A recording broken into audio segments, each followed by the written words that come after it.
কাছে এবং আপনার ভাইয়ের কাছ থেকে একটা ঘটনা শুনে আসবো। আশা করছি এই ঘটনাটা আপনাদের ভালো লাগবে। আসসালামু আলাইকুম লিসেনার্স, আশা করি সবাই ভালো আছেন। রাসেল ভাই, এখন যে ঘটনাটি আমি শেয়ার করব এটি আমি নিজেই সংগ্রহ করেছি। এটি আমাদের রাজবাড়ী জেলার গোয়ালন্দ উপজেলার খানখানাপুর গ্রামে ঘটে যাওয়া একটি ঘটনা। ঘটনাটির সময় 1992 সাল। তো ঘটনাটি যার সঙ্গে ঘটেছিল ওনার নাম হচ্ছে সাহেব আলী। এই নামেই উনি মানে সবাই ওই এলাকায় তাকে চিনতেন। তো ওনার সাহেব আলী নরমালি উনি একজন কৃষক ছিলেন এবং ওনার একটা অভ্যাস ছিল, সেটা হচ্ছে যে রাতের বেলা উনি ওই টর্চ লাইট নিয়ে, এবং আমাদের স্থানীয় ভাষায় এটাকে টেটা বলে, ওই টেটা দিয়ে উনি মাছ ধরতে যেতেন, মাছ শিকারে যেতেন আর কি। তো যখন মাছ শিকারে যেতেন তখন ওনার সাথে বেশ কিছু জিনিস সাথে নিয়ে যেতেন। কখনো কখনো দেখা যাচ্ছে যে ওই বাম মাছ উনি শিকার করতেন। অনেক সময় বাম মাছ গর্তের মধ্যে থাকে, তো একটা নির্দিষ্ট কৌশলে সেই মাছগুলো শিকার করতে হয়। মানে উনি প্রয়োজনীয় জিনিসগুলো নিয়েই বের হতেন সাধারণত রাতের বেলা। তো ভোরের দিকে আবার ফিরে আসতেন, তো ঘন্টা 4-5 ঘুমাতেন, আবার উনি মাঠে চলে যেতেন। এটা ছিল তার একটা দৈনন্দিন একটা রুটিন। স্পেশালি বর্ষাকালে উনি এই রুটিনটা ফলো করতেন। তো ওনার স্বভাব অনুযায়ী একদিন উনি বর্ষাকালে রাতের বেলা বের হয়েছেন মাছ ধরার জন্য। তো উনি যখন, রাসেল একটু বলে রাখা ভালো যে খানখানাপুরের থেকে কিন্তু পদ্মা নদী খুব বেশি দূরে নয়। তো বেশি দূরে না থাকার কারণে বর্ষাকালে দেখা যাচ্ছে যে ওই নদীর পানিগুলো মানে একটু বেড়ে যাওয়ার কারণে এমনিতেই আশেপাশে মানে যে সমস্ত নালাগুলো আছে সেগুলোতে পানি ঢুকে পড়ে এবং বেশ মাছও সেখানে পাওয়া যায়। ওই সময়টা বেশ মানে মাছ শিকারের ওই জায়গাটাতে মানে ভালো একটা মৌসুম আর কি। তো উনি যখন রাত্রিবেলা যেদিন বের হয়েছেন, বের হওয়ার পরে উনি একটা গর্ত ফলো করলেন, যে উনি চিন্তা করেন এই গর্তের মধ্যে একটু চেষ্টা করে দেখি কোনো মাছ বা বাম মাছ আছে কিনা। তো উনি চেষ্টা করছিলেন। উনি প্রথমে মানে যারা, আমি যদিও রাসেল ভাই এই টাইপের মাছ ধরা কখনো দেখি নাই, তো আমি যতটুকু শুনেছি আর কি, যে ওই বাম মাছ ধরার জন্য গর্তের মধ্যে বড়শিতে কোনো খাবার দিয়ে ভিতরের দিকে ছুড়ে দিতে হয়। তখন মাছ ওটা খেলে পারে, ওরা আস্তে আস্তে ওইটা নাকি নিজের দিকে টেনে নেওয়ার চেষ্টা করে, তখন আবার আস্তে আস্তে টেনে টেনে মাছটাকে বের করে নিয়ে আসতে হয়। এটা নাকি প্রক্রিয়া আর কি। তো উনি খেয়াল করছিলেন যে উনি এক গর্তের মধ্যে ওই বড়শির সাথে উনি খাবার দিয়ে যখন গর্তের ভিতরে ফেলে দিলেন, তো সাধারণত ভিতরে মাছ থাকলে মাছ ওটা খেয়ে ফেলে সাথে সাথে। তো উনি ফলো করলেন সেটা হচ্ছে যে এটা ভিতরে দেওয়ার সাথে সাথে মনে হলো ভেতর থেকে কে যেন ওই বড়শিটা ছুঁড়ে আবার বাইরে ফেলে দিল। তো উনি তো খুব অবাক হলেন, কি ব্যাপার, এইরকম ঘটনা তো আমার লাইফে কখনো দেখিনি, যে গর্তের ভিতরে আমি বড়শি দিলাম অথচ সেটা আবার বাইরে ছুঁড়ে ফেলে দিল। ভিতরে গর্তের মধ্যে আবার পানি আছে, তো এটা কি কারণে হতে পারে উনি কিছুতেই বুঝতে পারছিলেন না। তো উনি চিন্তা করলেন যে এখানে নিশ্চয়ই মাছ আছে, বা উনি বেশ একটু অ্যাস্ট্রনিস্ট হলেন, চিন্তা করলেন নিশ্চয়ই এখানে বড় মাছ আছে বা কিছু একটা আছে, যে কোনো ভাবে এখানে আমাকে মাছটা ধরতেই হবে। উনি বারবার ট্রাই করছিলেন, বারবার যতবারই ফেলেন ততবারই উনি এটা মানে এই করে আর কি, বারবার ওই বড়শিটা বাইরে চলে আসছিল।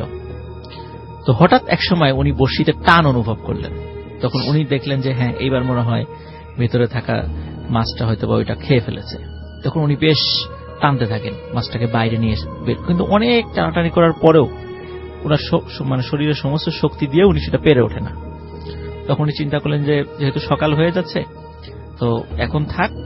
উনি একটা শক্ত একটা মানে লাঠি বা ইটের সাথে উনি ওই ইটা বেঁধে রেখেছিলেন, মানে সুতোটা বেঁধে রেখেছিলেন, যাতে করে ওই বড় যে লাঠিটা সেটা তো আর গর্তের মধ্যে দিয়ে ঢুকে যেতে পারবে না, মানে আড়াআড়ি করে রেখে দিয়েছিলেন, যাতে করে ওইটা সকালে আবার লোকজন নিয়ে এসে গর্তটা আর একটু চওড়া করে ভিতরতে মাছটাকে বের করা যায়।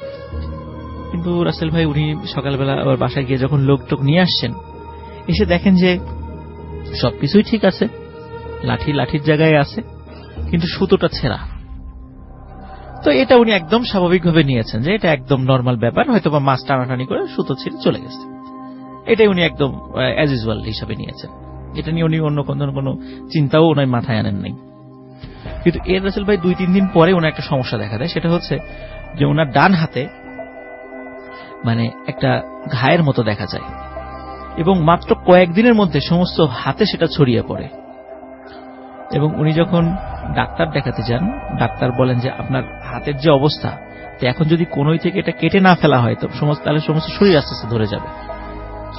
তখন হ্যাঁ, ডাক্তার পরামর্শ দেয়। এখন সবাই জিজ্ঞেস করে যে এইটা কিভাবে হলো, বলে যে আপনার হাতে পয়জন লেগেছিল। এখন উনি বলে যে কিভাবে লাগলো আমি তো ঠিক বুঝতে পারছি না, এই কয়েকদিনের মধ্যেই লেগে গেল। এখন মানে অন্য লোকরা বলে যে তুমি যেহেতু রাতের বেলা মাছ টাছ ধরো, অনেক সময় লেগে যেতেও পারে। তো যাক, এই বিষয়টা নিয়ে কেউ অতটা মাথা ঘামায়ও নাই আসলে। তো ওনার রাসেল ভাই ডান হাতের কোনোই থেকে কেটে ফেলতে হয় আর কি।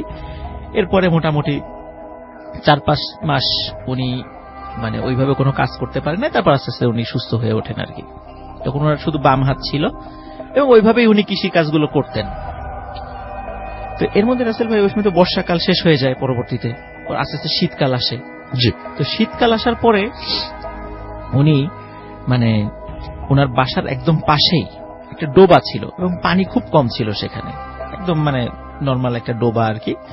তো উনি রাতের বেলা হঠাৎ মানে একদিন রাতের বেলা মানে উনি শুনছিলেন যে ডোবার মধ্যে মানে পানির মধ্যে খুব মানে খলখল শব্দ হচ্ছে, মানে বড় টাইপের মাছ যদি মাঝে মাঝে পানি নাড়াচাড়া দিলে যেরকম শব্দ হয় ঠিক ওরকম শব্দ। যেহেতু উনি মাছ টাছ ধরতেন, এই শব্দগুলোর সঙ্গে উনি পরিচিত ছিলেন। তো উনি চিন্তা করলেন যে এইখানে ডোবার মধ্যে তো মাছ আসার কোনো সম্ভাবনা নাই। অনেক সময় দেখা যাচ্ছে যে যেহেতু গ্রামীণ পরিবেশ, অনেক সময় বড় বড় গুই সাপ থাকে, সেগুলো হয়তো বা ব্যাঙ ধরার জন্য চলে আসতে পারে এখানে, এটাই হতে পারে। তো উনি এই বিষয়গুলো এইভাবেই উনি নিয়েছেন। তারপরে এরকম রাসেল ভাই প্রতিদিনই কিন্তু একটা নির্দিষ্ট সময়ে সেটা হতো। উনি এটা খেয়াল করতেন যে প্রায় রাত 1টা বা 1:30 বা 2টার দিকে এরকম শব্দটা হতো এবং বেশ খানিকক্ষণের শব্দ হওয়ার পরে আর এই শব্দটা হতো না। তো উনি একদিন চিন্তা করলেন যে আসলে এই জিনিসটা কি, আমি একটু দেখি। তো একদিন রাতের বেলা রাসেল ভাই উনি যখন এই শব্দটি শোনেন, উনি তখন টর্চ লাইট নিয়ে বের হন। মানে এমনি স্বাভাবিকভাবে, ওটা যে কোনো মাছ বা কিছু এইটাও তাকে ধরবে বা মারবে এই টাইপের কোনো উদ্দেশ্য সেখানে ছিল না। তো উনি যখন বের হন, বের হওয়ার পর উনি ওই সময় শীত ছিল, শীতের সময় মানে জ্যোৎস্না রাত ছিল। তো উনি যদিও টর্চ নিয়ে বের হয়েছে, তো উনি যখন ওনার ওই বাসার পাশে ওই ডোবার কাছে গিয়েছেন, তো যাওয়ার পর উনি দেখছেন যে ওখানে যাওয়ার পর যখন টর্চ লাইট জ্বালিয়েছেন, দেখে টর্চ লাইটটা কোনো কারণে জ্বলছে না। তো উনি খুব মানে অবাক হন যে কেবল তো আমি একটু টেস্ট করে নিয়ে আসলাম, টর্চ লাইটটা জ্বলছে কিন্তু হঠাৎ করে জ্বলছে না কেন, হতে পারে কোনো সমস্যা হতেই পারে। তো উনি চাঁদের আলোতে স্পষ্ট লক্ষ্য করলেন যে ওই ডোবার মধ্যে মনে হচ্ছে যে 2 হাত বা 2 পা আছে এমন একটা প্রাণী ওই ডোবার মধ্যে সাঁতার কাটছে এবং পানি নড়াচড়া করছে। তো উনি যদিও এরকম মানে রাতের বেলা দেখে মনে হচ্ছিল, উনি চিন্তা করলেন এটা আসলে বড় কোনো মাছ হয়তো বা হবে, কোনো কারণে বর্ষার সময় অনেক সময় দেখা যায় এক পুকুরের মাছ আর এক জায়গায় চলে আসে এমনি মানে ডাঙার উপর দিয়ে, এরকম কিন্তু হয় রাসেল ভাই, আমরা অনেক সময় দেখেছি এটা, বর্ষাকালে এরকম মাছ উঠে আসে এক জায়গা থেকে আরেক জায়গায়। তো উনি চিন্তা করেন হয়তো এরকম কোনো কারণে চলে আসছিল, তো এইটা হয়তো এরকম হতে পারে রাতের বেলা এটা এরকম করে। তো উনি ওই রাতের বেলা রাসেল ভাই আর কোনো চিন্তা ভাবনা করেন না, উনি বাসায় গিয়ে শুয়ে পড়েন। চিন্তা করেন কালকে রাতের বেলা আবার বা দিনের বেলা আমি একটু ট্রাই করবো। কিন্তু দিনের বেলা অনেক খোঁজাখুঁজি চেষ্টা করেন, দেখে যে না এরকম কোনো মাছের কোনো অস্তিত্বই নেই সেখানে। কিন্তু রাতের বেলা রাসেল ভাই যখন আবার ওই ধরনের শব্দটা হয়েছিল, তখন উনি ওই ট্যাটা নিয়ে বের হন, যেটা উনি সাধারণত মাছ শিকার করতেন যেটা দিয়ে। তো এটা নিয়ে বের হওয়ার পর উনি যখন দেখলেন যে ওই সত্যি রাতের বেলা গত রাত্রে উনি যেটা দেখেছিলেন আর কি ওরকম একটা জিনিস ওর মধ্যে সাঁতার কাটছে, উনি ওনার ট্যাটাটা ছুঁড়ে মারেন। কিন্তু সেটা লক্ষ্যভ্রষ্ট হয় এবং উনি একটা বিষয় খেয়াল করেন যে ওই জিনিসটা আস্তে আস্তে পুকুর মানে পানি থেকে ডাঙার উপর উঠে আসে এবং উঠে এসে ঠিক মানুষের মতো হাঁটতে হাঁটতে পুকুরের আরেক পাশে চলে যায় এবং আস্তে আস্তে মিলিয়ে যায়। তো উনি রাসেল ভাই এই জিনিসটা দেখে তখন হলো ভয় পান, এই প্রথম ওনার মনের মধ্যে একটা সন্দেহ সৃষ্টি হয়। তখন উনি সকালবেলা বাসায় বলেন যে এই ঘটনা ঘটেছে। তখন বাসার সবাই বলে যে এটা কোনো অশুভ কিছু বা খারাপ জিন টিন এরকম সবাই বলে, দেখ এই ঘটনা ওনারা এই জায়গায় সমাপ্ত করেছেন। কিন্তু রাসেল ভাই উনি তো ওনার পরবর্তী সময় যখন বর্ষাকাল আসছে, তখন তো ওনার ওই যে অভ্যাস রাতের বেলা মাছ ধরা, তখন উনি বের হয়েছেন। বের হওয়ার পর যখন মাছ ধরতে, উনি সাধারণত একাই মাছ ধরতেন, কারণ ওই সহযোগী থাকতে তার সব মাছের ভাগ দিতে হয়, মানে উনি গরিব মানুষ ছিলেন, যার কারণে ওই একাই উনি যেতেন। তো উনি রাতের বেলা একদিন মাছ ধরার জন্য বের হয়েছেন, রাত তখন বাজে প্রায় 1:30। হঠাৎ করে দেখেন ওনার রাসেল ভাই 3টা সন্তান ছিল, ছেলে সন্তান ছিল। তো হঠাৎ করে দেখে ওনার বড় সন্তান পেছন থেকে মানে বাবা বলে ডাকছে। তখন উনি তাকিয়ে দেখেন যে ওনার ছেলে, বলে যে এই কি ব্যাপার, তুই এত রাতে কোত্থেকে আসলি? ছেলে কোনো কথা বলে না, কথা না বলে পেছন দিকে ঘুরে দৌড় দেয়। তখন উনি চিন্তা করেন কি ব্যাপার, আমার ছেলে এত রাত্রে এখানে কিভাবে আসলো, মনে হয় আমার পিছু নিয়েছে, ও মনে মাছ ধরা শিখতে চায় এই টাইপের কিছু। কিন্তু ও যেহেতু একা একা দৌড় দিয়ে উনি চিন্তা করছে ছেলেটা বাড়ি চিনে যেতে পারবে, তো উনি আবার ওনার ছেলের পিছু নেন যে দেখি মানে কোথায় যায় বা বাসা পর্যন্ত গেল কিনা। তো রাসেল ভাই উনি বাসা পর্যন্ত গিয়ে দেখে যে বাড়ির দরজা বন্ধ, উনি যেভাবে বের হয়ে আসছিলেন। তো উনি আবার দরজায় নক করানোর স্ত্রী খুলে দেন, বলে যে ছেলে কোথায়? বলে তো ঘুমাচ্ছে। এবং দেখে আসলেই ঘুমাচ্ছে। বলে যে না, সে তো বের হয়নি। তো যাই হোক রাসেল ভাই, উনি বিষয়টা খুব লাগেন, মানে অদ্ভুত লাগে। উনি আর ওই রাত্রে মাছ ধরতে যান নাই, উনি বাসায় শুয়ে পড়েন। কিন্তু সকালবেলা একটা অঘটন ঘটে যায়। সকালে ওনার স্ত্রী বলে যে ওনার বড় ছেলেকে খুঁজে পাওয়া যাচ্ছে না। চতুর্দিকে মানে খোঁজা হয়, কোথাও খুঁজে পাওয়া যাচ্ছে না। শেষ পর্যন্ত রাসেল ভাই ওনার পাশের ডোবা থেকে ওনার ছেলের লাশ উদ্ধার করা হয় এবং মনে হচ্ছে খুবই বীভৎসভাবে মানে তাকে হত্যা করা হয়েছে এবং তার শরীরের হাড়গুলো মানে এমন ভাবে মানে ভেঙে দেয়া হয়েছে, মানে তার মৃত্যুর আগে মনে হচ্ছে তার শরীরের হাড়ের জয়েন্টগুলো সব ভেঙে দেওয়া হয়েছিল। মানে খুবই নির্মম ভাবে তাকে হত্যা করা হয়েছিল। তো এখন এতটুকু একটা ছেলে, তার বয়স ছিল মাত্র 6 বছর। এরকম শত্রু কার থাকতে পারে, বা ওনার এরকম শত্রু আছে বলে মানে উনি কিছুতেই করতে পারেন না। তো জায়গাটা তখন মোটামুটি পুলিশ আসে, এটা আসলে কোনো সুরাহা হয় না আসলে, মানে এরকম কোনো প্রমাণও করতে পারেন না, ওনার কোনো শত্রু নেই এবং গ্রামবাসী সবাই ওনাকে ভালোবাসতেন, এই জন্য ওরকম কোনো কিছু পান না। যাই হোক রাসেল ভাই, এই ঘটনার 3-4 মাস পরের ঘটনা, এর মধ্যে আসলে আর কোনো ঘটনা ঘটে নাই। 3-4 মাস পরে আবার একদিন উনি মাছ ধরতে গিয়েছেন। ওই দিন উনি দেখেন ঠিক একই রকম ভাবে ওনার মেজো ছেলে পিছন থেকে বাবা বলে ডাক দিয়েছেন। তখন ডাক দেওয়ার পরে উনি বলেন, এই কি ব্যাপার, তুই আবার এত রাত্রে উঠে আসছিস কেন? কিন্তু দেখে ঠিক একই রকম ভাবে ওই ঠিক বড় ছেলে যেভাবে ঘুরে দৌড় দিয়েছিল সেও চলে যায় ওরকম ভাবে বাড়ির দিকে।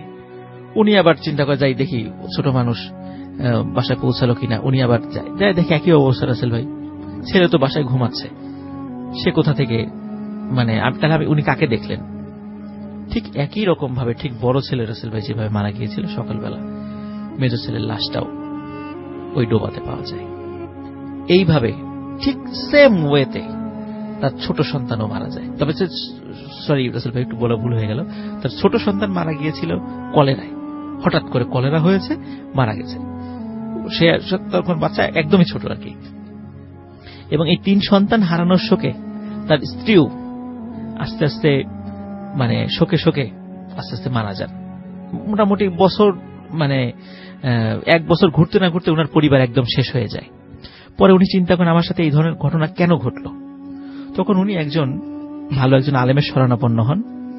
তখন ওই আলেম বেশ কিছু বিষয় চিন্তা ভাবনা করে পরে উনি বলেন যে, তুমি একটা সময় মাছ ধরতে গিয়েছিলে একটা গর্তের কাছে, তুমি গর্তে বড়শি ফেলছিলে কিন্তু বারবার সেই বড়শিটা বের হয়ে আসছিল, কিন্তু তারপরও তুমি বারবার চেষ্টা করছিলে, কারণ তুমি যেটাকে মানে মাছ ধরার জন্য ট্রাই করছিলে ওটা আসলে কোনো মাছ ছিল না, ওটা একটা জিন ছিল, কিন্তু তুমি বারবার তাকে ট্রাই করতেছিলা।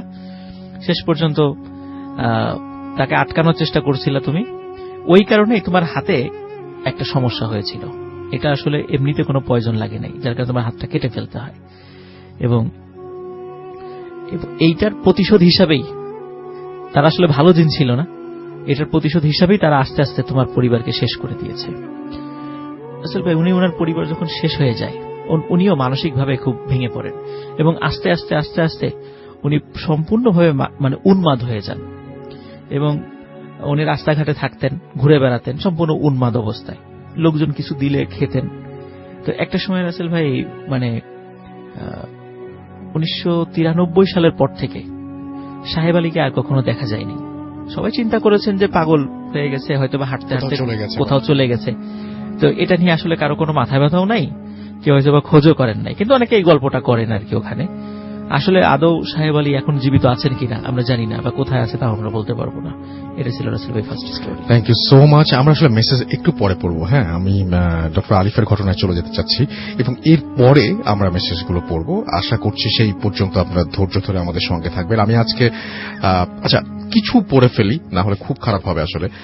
যেমন তরিকুল তপু আমাদের সঙ্গে আছেন, তালহা তাসিন আমাদের সাথে আছেন, যে আর আমাদের সাথে আছেন।